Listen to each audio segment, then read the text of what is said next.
think it's a motion detector that makes the light turn on. For example, if you leave it on and we all go out, Yeah. after a while the lights will turn on. No, like the pretty sure like the light was like all the way off, Oh, really? and I had to like. Push it, you have to push it, oh, you play with the rheostat for a while to make it Yeah. come on. Those things wear out really fast.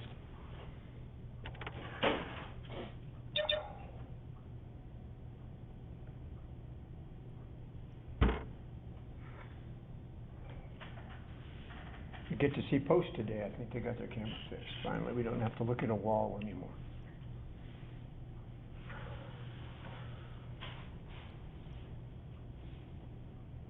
It's cold today. Yeah. It was cold yesterday if you went outside in the morning. Yeah.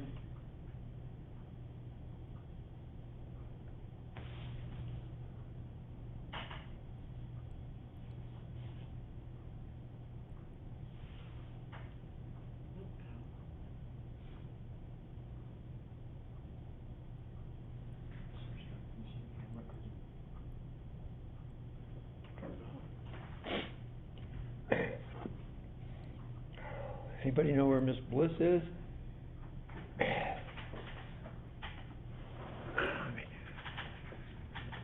She didn't show up yesterday at all.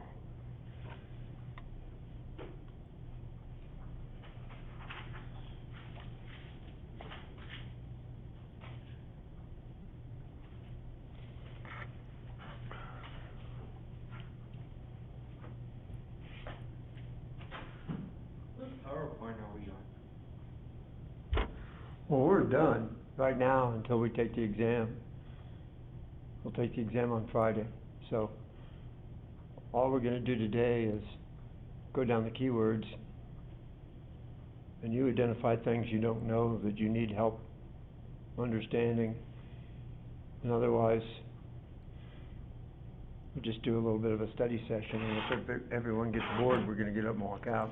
As long as they're alive, I will keep going. And there is Hale Center, some of them, looking a little bit grim, half asleep. Good morning, guys. Wake up. Good morning, Professor. I can't hear you because she doesn't have the master switch turned on. No. I don't know. She has you turned off at the master switch. Good morning, Tahoka. Say hello. Does your microphone work? Good morning. Our microphone doesn't work. How about Post? The word is out that Post's camera finally got fixed, but their lights turned off. Come on, Post. They're out doing something like doing the Pledge of Allegiance or something, so give them a break.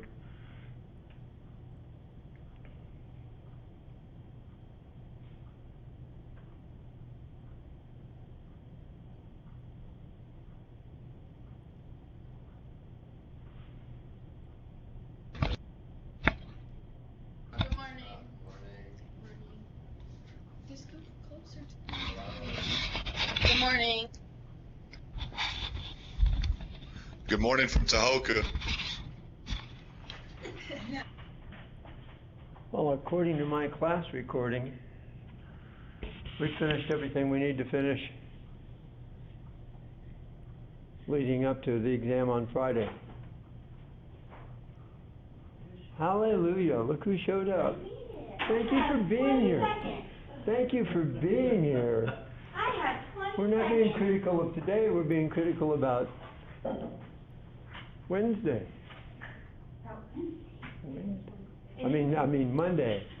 Oh, Monday, yeah, no. Not showing on Monday. You didn't show up Sorry. on Monday. You You did know. not show up on Monday. I know Yeah. it. Come on, Post, where'd you go, guys? I had a family obligation. Okay, Mhm. no comment, we don't need to know. Too much information for me. Have you ever seen that? I tried to get someone to record that for me. There's a series of films made by Billy Crystal called City Slickers and City Slickers 2. And there's a guy named John Levitz in City Slickers 2, he plays his brother, and at some point in the middle of it, someone's telling a long, complicated story, and John Levitz slaps his head and goes, "Too much information for me." And I've been trying to get a snip of that recorded so I can put it in my PowerPoints. And I've never succeeded.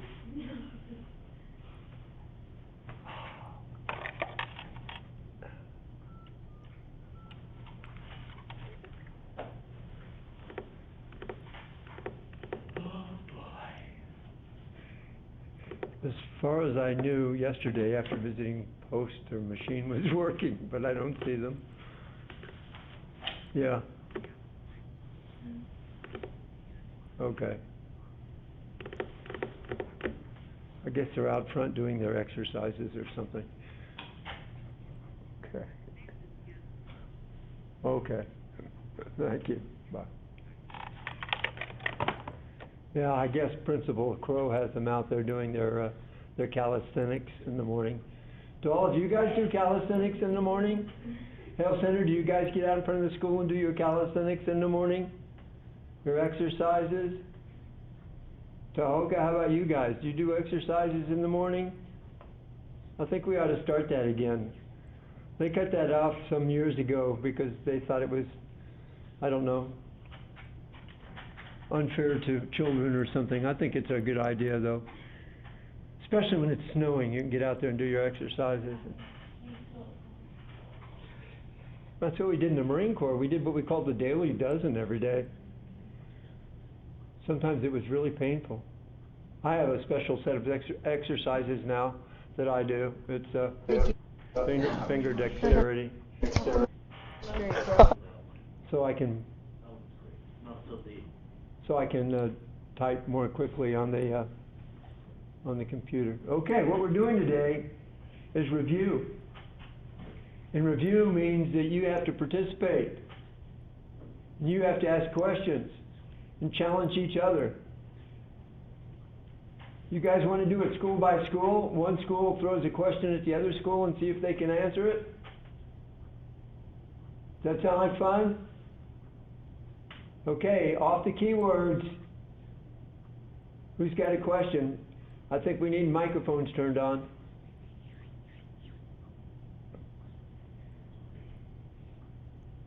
Who wants to ask a question first?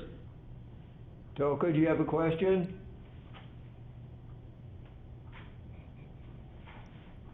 Okay, I'll tell you what, I'll throw up a general question and see who answers first. And that school gets asked the first question.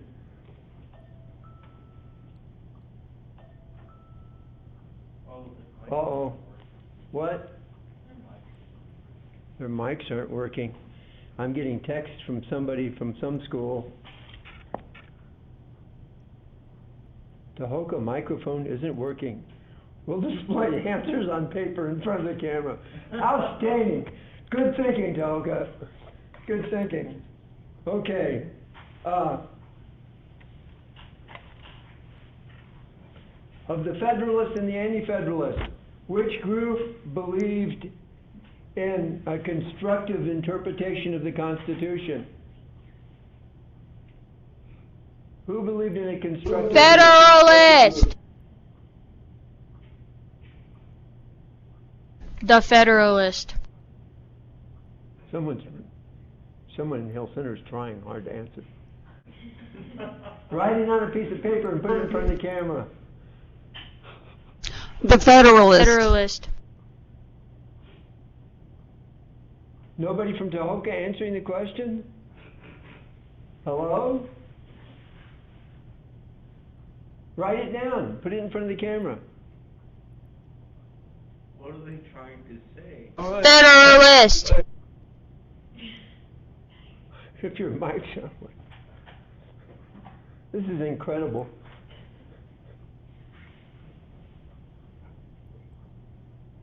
Federalists. Well done, Hale Center. See that, Toka? Look at that. Okay. Okay, Hale Center, you can ask a question. Do you have a question?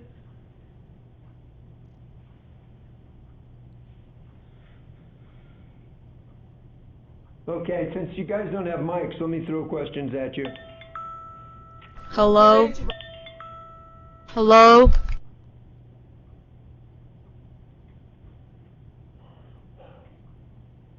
When they were writing the Constitution, there was a compromise that concerned apportionment of Hello? representation. What did they call the compromise? What was it called? I can put stuff up on my screen. What was it called? Apportionment of representation. How many representatives each state got? What was the name of that compromise? There were two names for it.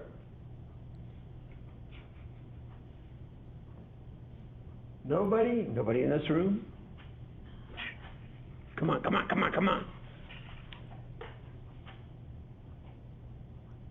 I didn't see it. Toka, did you put an answer up?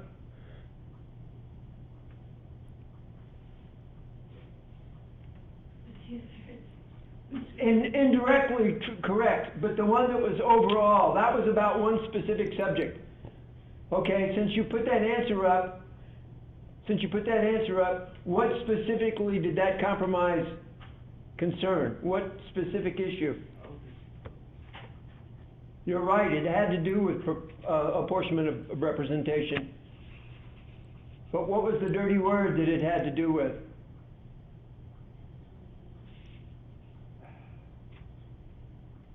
Two-thirds compromise.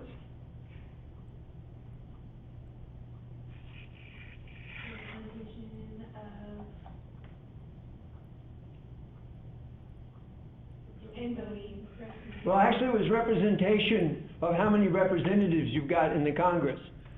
But when they had the two-thirds compromise, you were allowed to count two-thirds of what?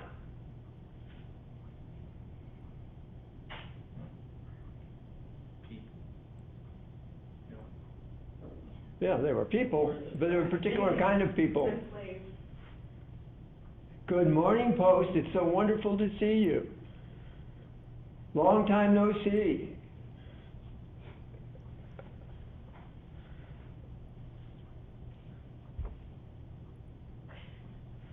That's a great, you guys are doing really well with those phones.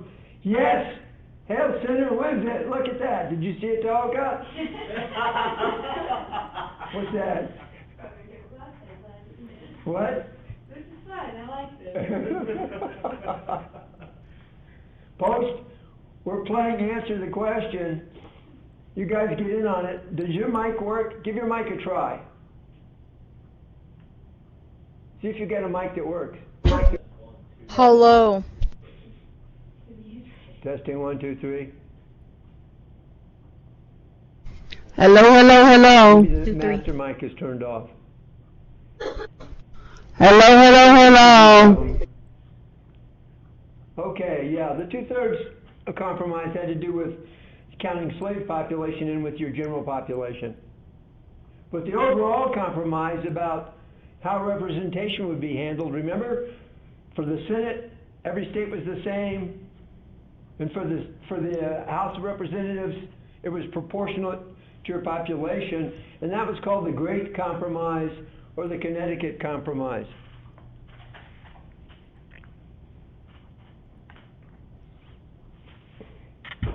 What did states like New York and Maryland and North Carolina demand before they would ratify the Constitution? What did they demand? You can hear. Oh, they can hear help. Outstanding. So I can't hear you. Let me fix that.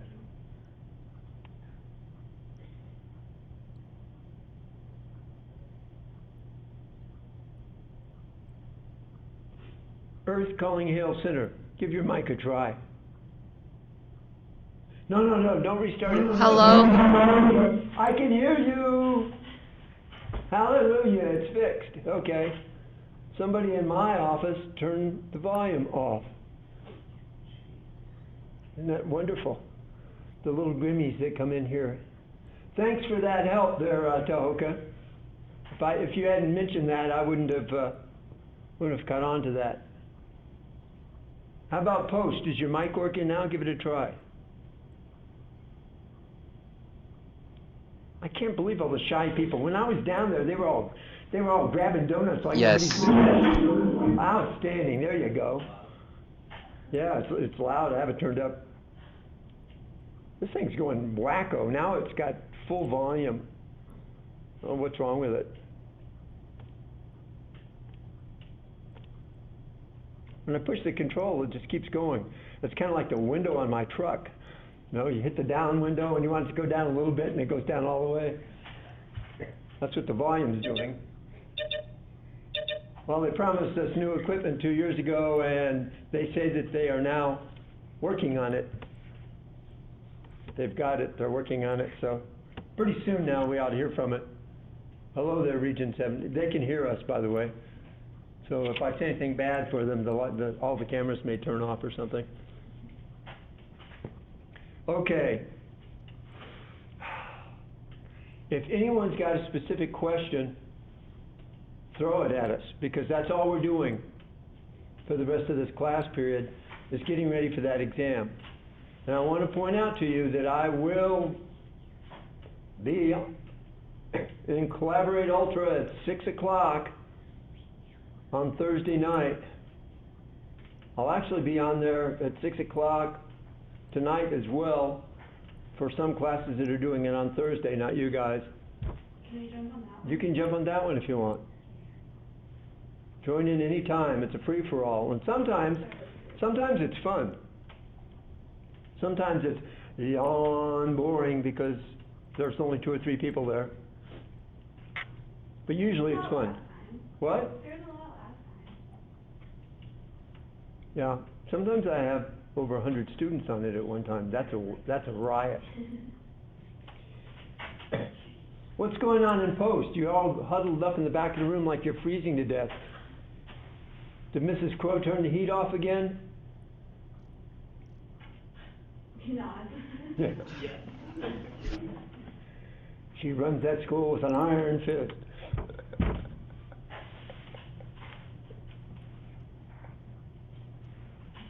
Poor old Tahoka, the front row, they're trying to hold their heads off the desk. Somebody having a bad hair day there? Ask questions, guys.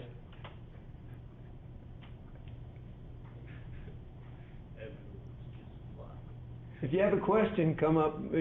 That telephone methodology was pretty good, by the way. I've got to say, somebody was... I have a question. Go for it. What is the policy of neutrality? Okay. When France had their revolution, and the rest of the European countries were upset by it for a number of different reasons, and they go to war, in theory, we were supposed to be France's ally. We had a treaty of alliance. But President Washington said, we're not getting involved in this. We will be neutral. And both sides of the argument tried to draw us in on their side. But we stayed neutral to the best of our ability. What was the name of that Frenchman that tried to mess up our neutrality policy? He came over to be the ambassador. Can you remember his name? They called him the citizen, just like communists call each other comrade. What was his name? He ended up marrying an American girl, so he could stay in America. What was his name? Anybody remember? Lafayette, 'cause he went back. No, Lafayette was a great contributor to the American Revolution. His name was Edmund Charles Genet, and it was called the Citizen Genet Affair. G-E-N-E-T. For you country guys, that's called Genet. For people who speak French, it's Genet. English people like doing that to French. They like making fun of the French by mispronouncing their words and their names. It's funny because England's really, about 50% of all the English people are actually of French origin. They don't like being reminded of that.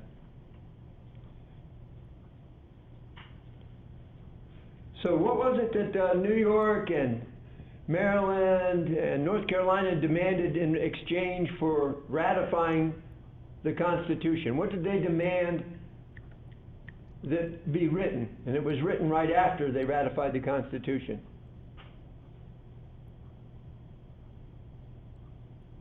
Do I have to do hints?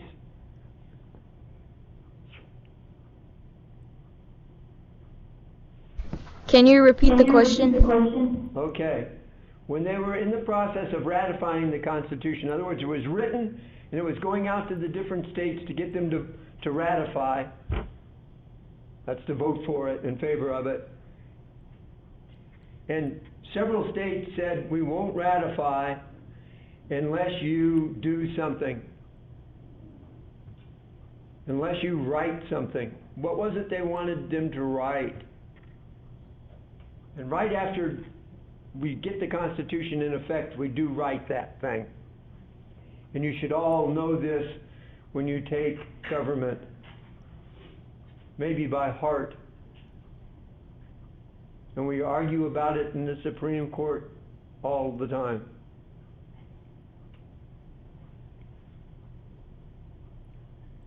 Hint, hint, hint. Amendment. What do we call this? The Bill of Rights. Wow, we finally got there. Oh, that was painful. Oh, man, that's like pulling teeth.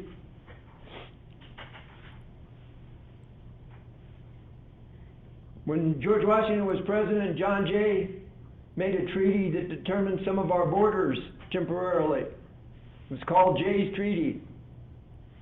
It was also called the Treaty of San Lorenzo. What country did we sign that treaty with?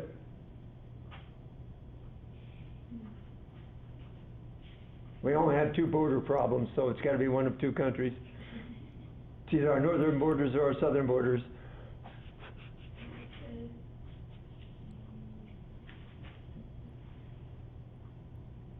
Actually, it wasn't Jay's Treaty. It was Pinckney's Treaty. I'm trying to confuse you. Pinckney, Thomas Pinckney. Jay's Treaty was with Great Britain. That's different.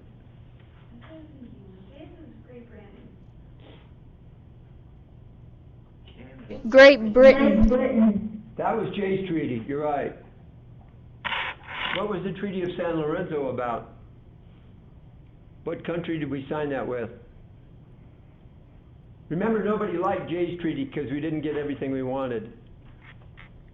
Pinckney signed a treaty with Spain. Spain. Outstanding. There you go. When he was about to go out of office, John Adams decided to stick as many of his Federalist friends as he could into the judicial branch of the U.S. What did they call that last minute move that he made? There was a nickname for it.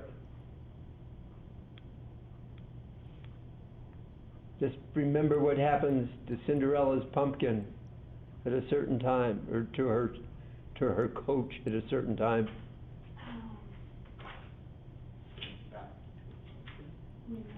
When did it turn back into a pumpkin? At midnight. Yeah.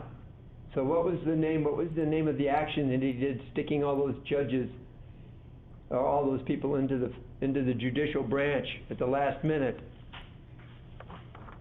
What did we call those judges? The midnight judges. Ooh, man, you have to give hints.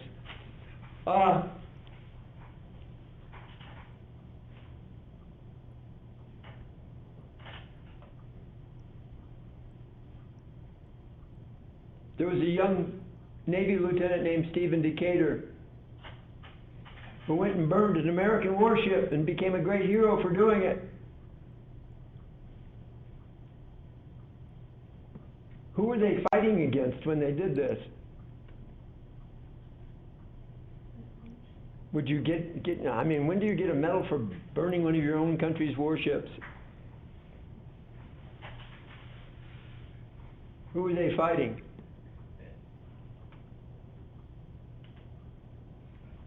They wanted they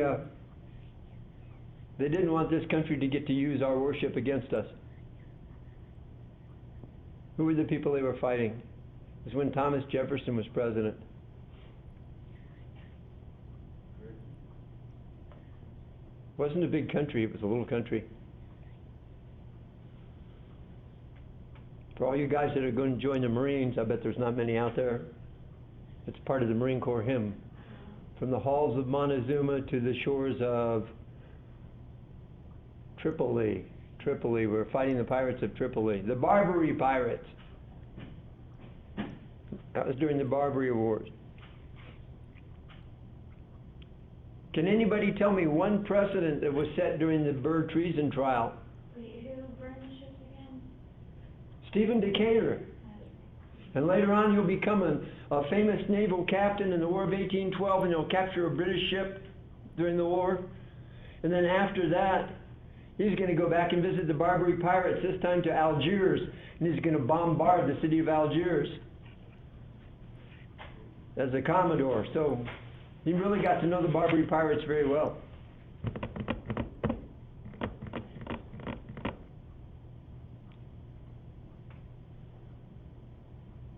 In 1806, there was something issued to the world called the Orders in Council, and they told us we couldn't do business with whom? Who were we forbidden to send our ships to? By the Orders in Council.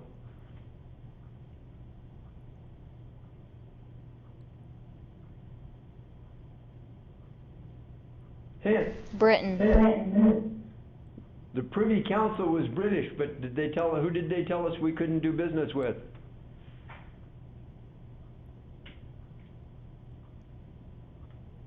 They told us we couldn't do business with the French.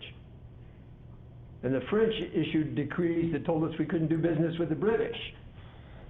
So we were kind of like a big ping pong ball.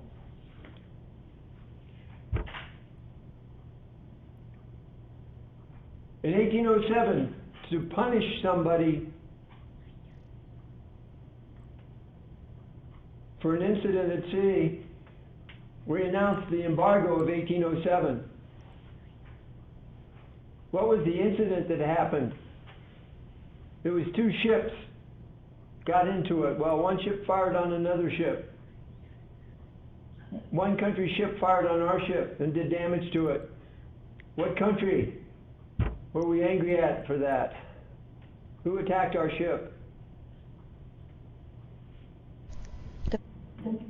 Think Jungle Cat. The British. The British. The British fourth-rate ship of the line, the Leopard, attacked the Chesapeake.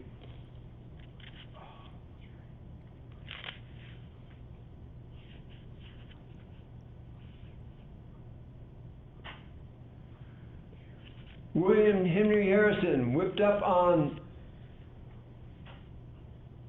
Tenskwatwa, the prophet, in a battle outside of a little town called Prophetstown, and became a national hero. What was the battle called? The Battle of what? Hint, hint. Think of about a boat tipping over.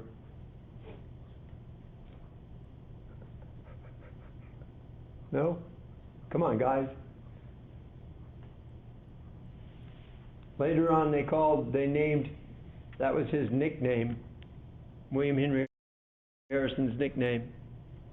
The battle he fought in Indiana Territory against the forces of Tecumseh and the Prophet. It's called the Battle of Tippecanoe. And right after we're done with the exam, we'll probably talk about an election, and the election slogan will be Tippecanoe and Tyler too. When William Henry Harrison runs for president, we're not there yet. After we signed the treaty, we initialed the Treaty of Ghent to end the War of 1812. But before we ratified it in February of 1815, what happened? What big battle did we still fight, even though the war technically was over? Come on, guys, there's a song. Made a man a big hero.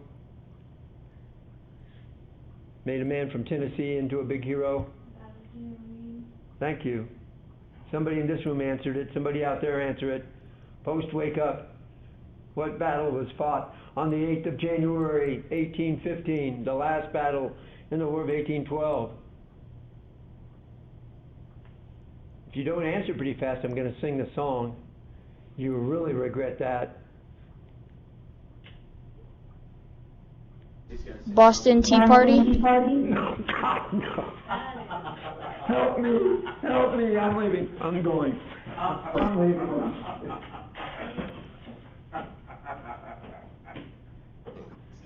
In 1815,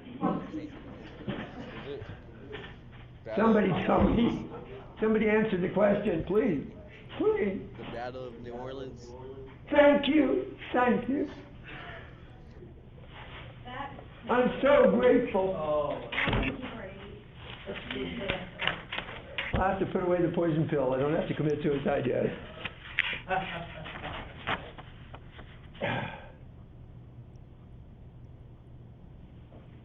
Oh, here's one that's a little tougher.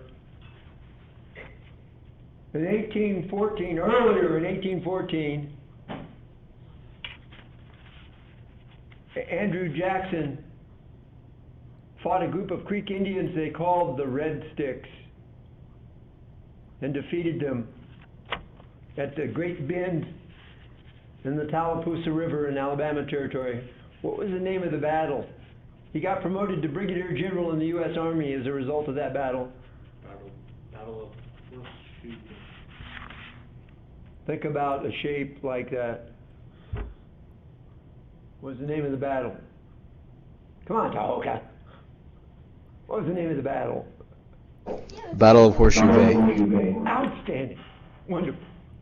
Who answered that question? Wave your hand. Well done. Well done. Somebody can read the keywords.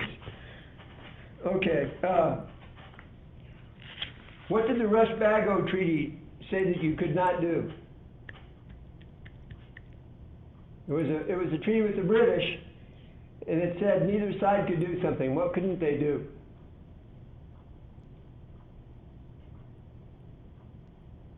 Rush-Bagot Treaty of 1818. They couldn't have their marine boats They couldn't have their in the Great Lakes. Yes, ma'am, on the Great Lakes. Marine boats, that's a new term. I guess you could say all boats are marine because the marine has to be with doing on the water. No, not all boats. What about like boats you go fishing? They're still marine boats. They're on the water. Marine just means water. Just refers to water. The word. I was referring to like the military branch, Marine. Oh, well, no, we're talking about from the Latin word mare, which means sea. That's where we got that. And the reason we call the Marines Marines is because they fight at sea. The original use of the Marines was to fight in the riggings of naval ships and to be the Army or be land forces that went along on the Navy ships when they needed to go ashore for some reason.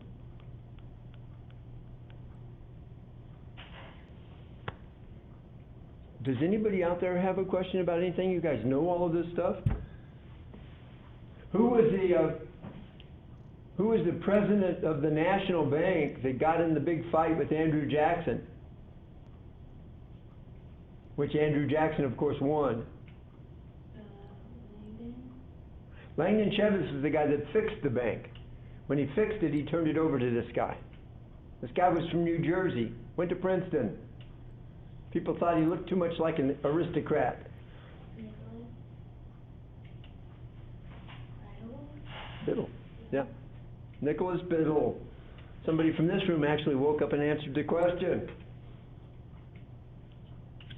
Who won Cherokee Nation versus Georgia?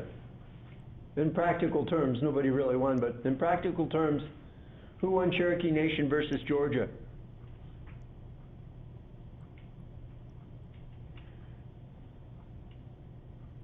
Or put it better, who lost Cherokee Nation versus Georgia? Because the Supreme Court said they had no standing before the court. Georgia. Georgia won. Georgia won because the Supreme Court said that the Cherokee Nation had no standing before the court because they weren't really a nation. Who won Worcester versus Georgia? Who won Worcester versus Georgia? Come on, go for it again, second time. Be brave.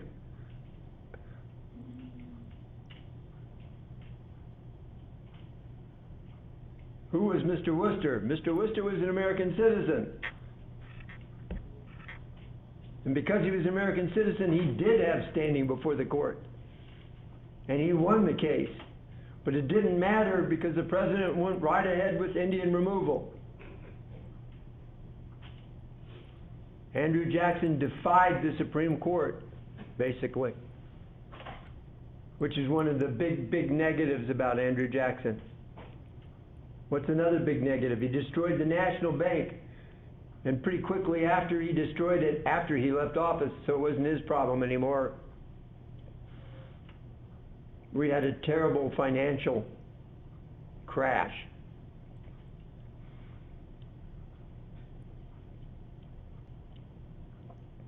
What did they call the tariff of 1828?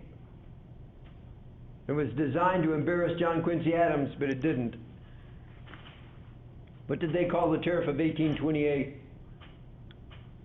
Tariff of abomination. Yes, yes.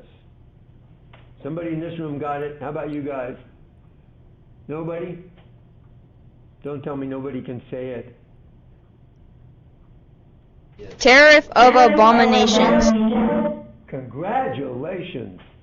Congratulations. And that was to, This is like the examination of abominations. Yes. that was to embarrass who? That was made to embarrass John Quincy Adams, but he went ahead and signed it into law. So it ended up embarrassing John C. Calhoun. And John C. Calhoun had to rush down to South Carolina and write a little essay called the South Carolina what?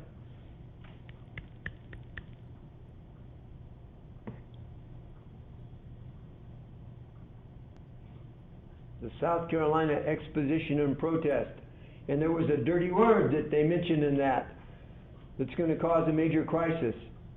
They said South Carolina, he said South Carolina had the right to do something. What did they have the right to do? It was a word that first came up during the Kentucky and Virginia resolutions after the Alien and Sedition Act. It was a Succeed. word.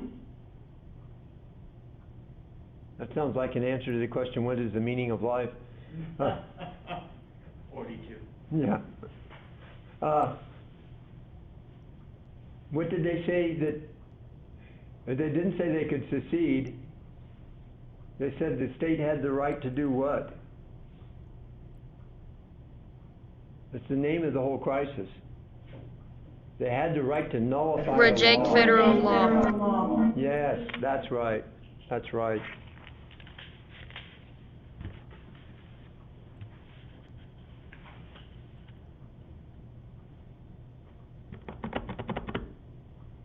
There was a lady named Peggy O'Neill who had at least 2 husbands. She was the cause of, she and Fleury Calhoun were the cause of an issue that disturbed Andrew Jackson's cabinet, caused him to fire all the members of his cabinet. What did we call that affair?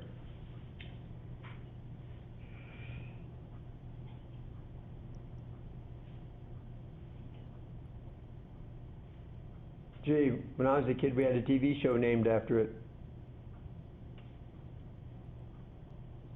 It's an article of feminine apparel. The Petticoat Affair? Yes, thank you. Take me out of my misery. I just wanted to have them kick it. What? I mean, I knew the answer, I just wanted No, that's okay. the You don't have to answer everyone. What did Andrew Jackson call the election of 1824?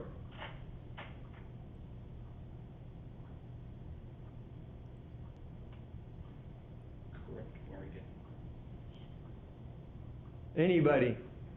Who won the election of 1824 after it went to Congress? He served as president for one term. He helped win it. He didn't win it.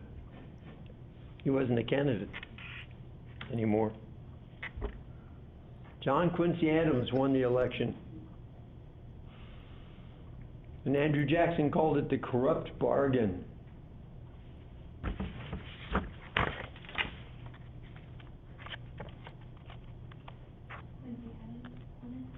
Yeah.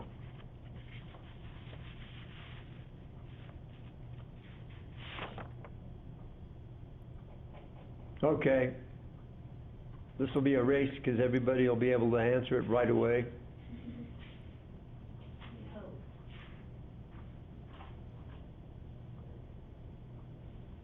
Who did Aaron Burr kill in 1804?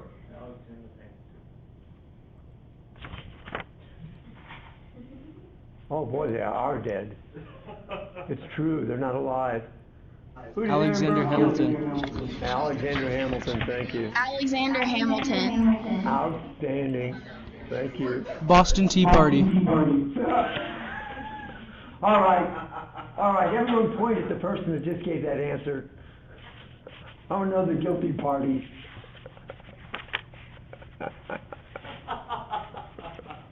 You're entertaining the people in this room anyway. Some of them think you're funny.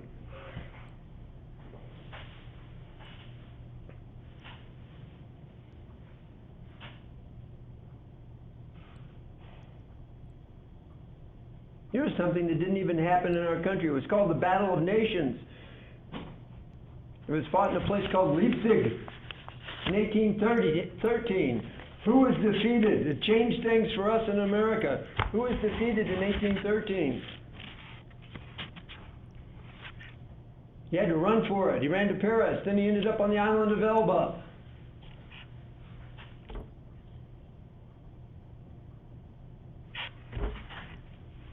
Always had his picture taken with his hand stuck in his coat like that. I think he was holding on to his wallet, but I'm not sure. Napoleon? Yes, thank you. Good. Okay, we know William Henry Harrison won the Battle of Tippecanoe. Some years before that, there was another battle won by General Anthony Wayne. It resulted in the Treaty of Greenville. What was the name of the battle?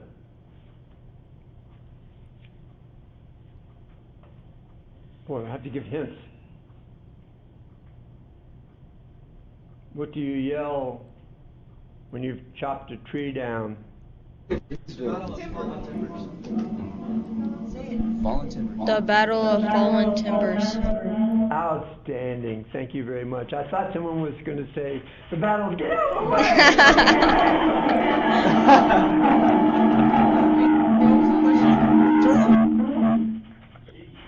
That's feedback because all the mics are on at the same time.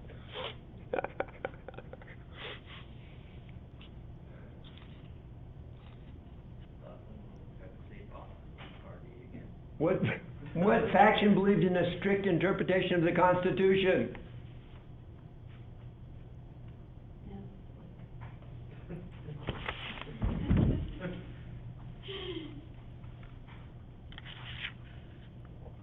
What was the question? Out of the factions during the time of George Washington and the ratification of the Constitution, which of the two factions believed in a strict interpretation of the Constitution?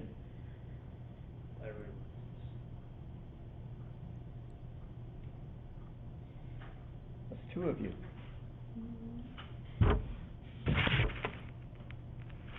The Anti-Federalists. They didn't trust. They weren't trusting, so they always wanted to argue that if the Constitution doesn't say you can do something specifically, like have a national bank or whatever, then you can't do it. They were that way because they were afraid of having a strong government that would replace somebody like King George III that they just got rid of. When the English came to us and said, hey, let's combine our foreign policies so that we can control the Europeans and keep them away from Spanish colonies and things like that. And they came over to us and said, hey, let's get together on this. And our cabinet all said, okay, sounds like a good idea, except one guy. And he says, you don't know what you're doing. We don't want to combine our foreign policy with England. Who was that one guy? Arguably one of our greatest secretaries of state in history to this day.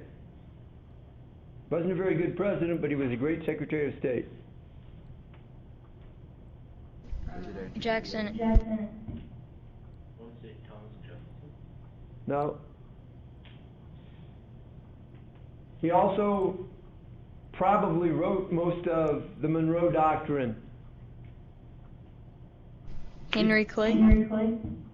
Henry Clay didn't do it, but he was a James Madison. No. No. No.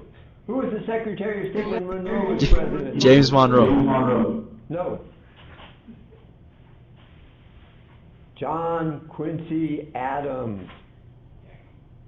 He explained you don't want to combine your foreign policy with England's because you lose the independence that we just fought for. It's right there on my screen.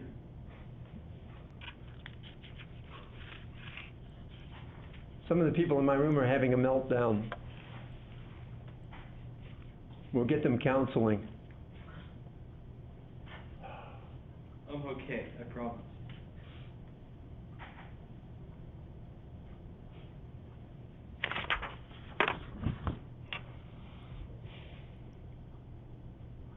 Who won the election of 1828?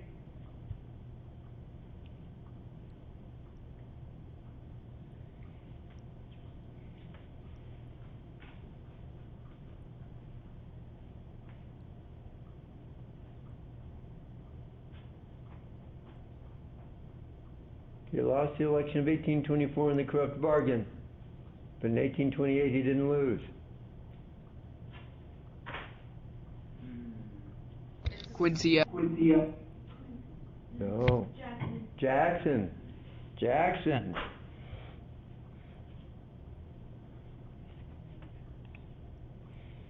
Okay, somebody name, we know some of the crises that happened while Jackson was president. The Petticoat Affair, the nullification crisis, the bank war. Can anybody think of another thing that Jackson did that wasn't pretty good, very good? It started with a law that was passed in 1830. It ended with a very sad trip. Act. Try it. Indian Removal Act. You bet. Indian removal in general. The removal of the Indians and the Trail of Tears and that whole thing, that was all Andrew Jackson's work. What do we call all those little banks that Jackson put the money in when he took it out of the National Bank?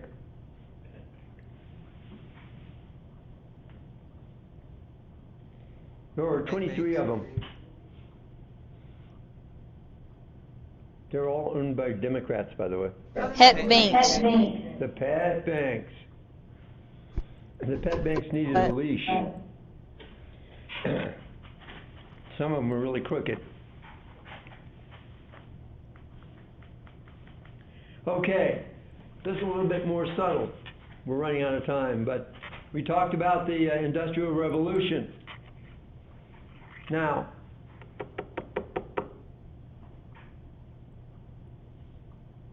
social significances.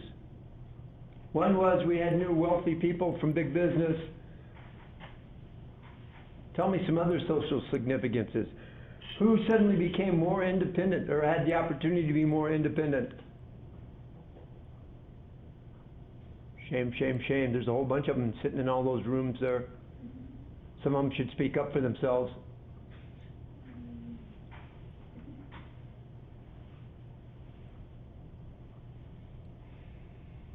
Who suddenly had cash? The Hispanics. Not yet. That's after Cesar Chavez. What did it create? It created a new class of independent women.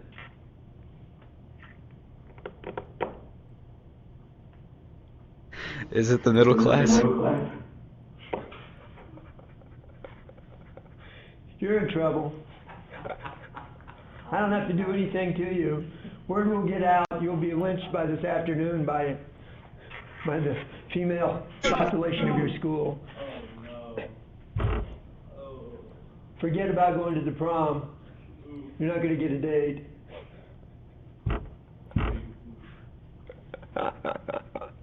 Okay. How about, what was the effect on slavery? Did it tend to reduce the need for slavery, or did it tend to increase the need for slavery? I'm talking about the Industrial Revolution.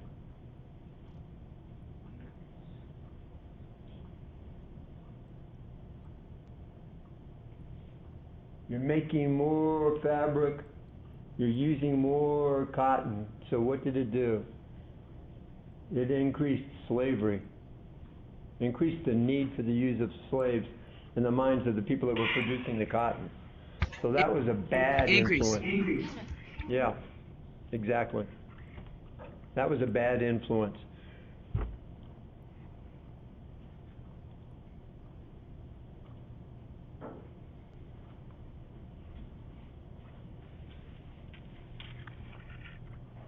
So nobody has any questions, huh? Roughly 40 multiple choice questions, 5 ID questions. Can you explain the Virginia and Kentucky resolves? Yeah, easily. Please. Remember, John Adams got passed the Alien and Sedition Acts, which were supposedly for national security, but were really to keep down the Democratic Republican Party. And they trampled all over First Amendment rights and things like that. And Thomas Jefferson and James Madison persuaded people in the legislatures of Kentucky and Virginia to write protests against the Alien and Sedition Acts. There were 2 written in 1798 and 1 written in 1799. The one written in 1799 is the first time you see the word nullification. But they were protests against the Alien and Sedition Acts.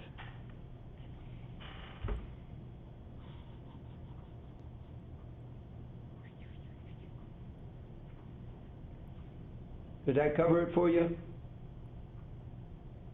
Okay. Yes, thank you. You are quite welcome. Anybody else?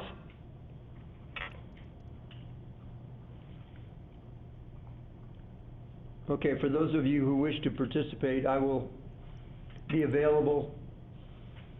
Yawn. I'm going to have to stay awake to do this. At 6 o'clock on Thursday evening on Collaborate Ultra. All I have to do is push the Collaborate Ultra button and then join session. And tonight I'll also be available. Oh man, they're not paying me enough to do this.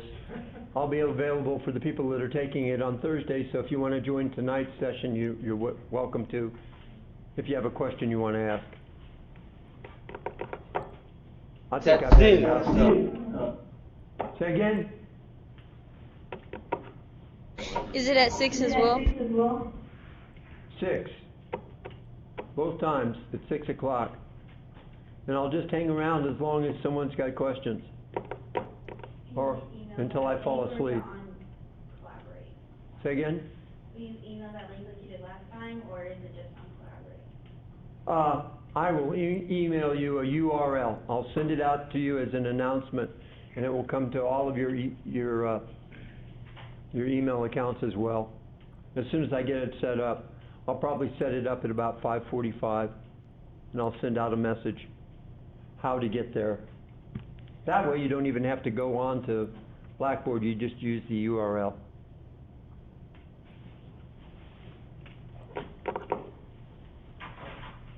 Well, it looks like it's 8:50. It's time for you guys to go do some work for once. Get off and do some work. Do good. Learn something. Post, I was very, very impressed with your displays in the hallway.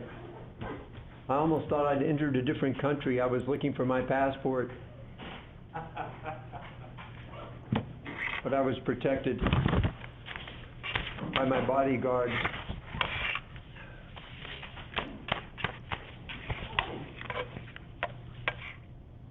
Thank you very much.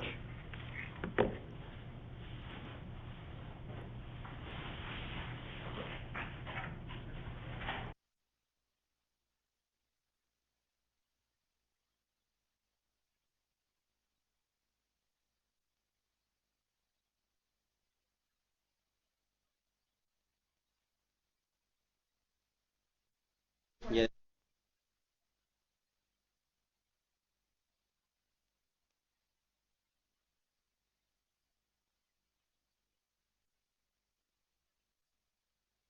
Boston Tea Party.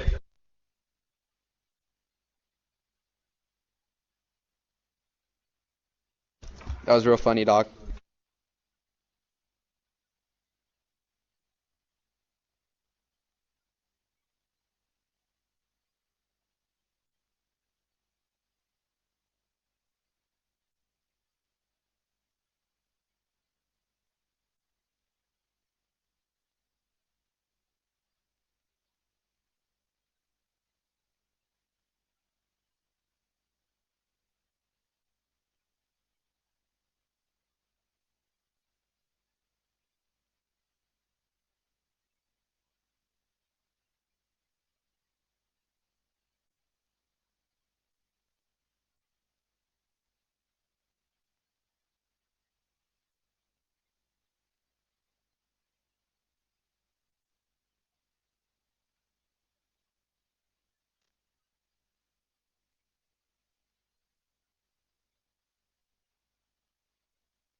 Your conference is scheduled to end in 2 minutes.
Your conference is now over.